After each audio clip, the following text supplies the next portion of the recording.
Hey everybody, this is Ori from OneScales, and today I'm going to show to you how to find a Microsoft Ads or a Bing Ads customer account number.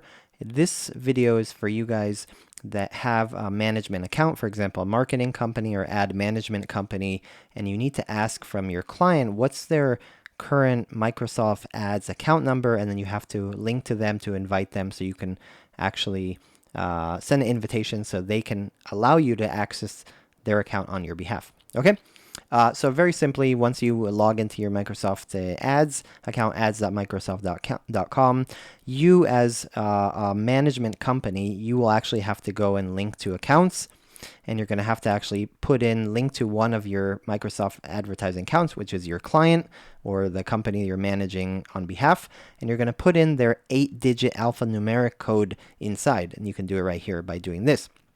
So this video shows you how to get it. So what do? You're going to go to one of your clients. For example, you go here to one of your clients. Obviously, they have to go themselves. They're going to log into their own account themselves. They're going to click here on Tools, and under the Setup, there's going to be a section here called Preferences. Under Preferences, they're going to be under Account Settings, and they're just going to give you this account number right there. It's right there. It should be 8 numbers, alphanumeric, which means letters and numbers, very simply. You're going to take that, and then you're going to put it in your account, just like we showed in the beginning of the video, and you're going to invite them. They're going to get an email. They click on the link, they approve it, and then you'll have access.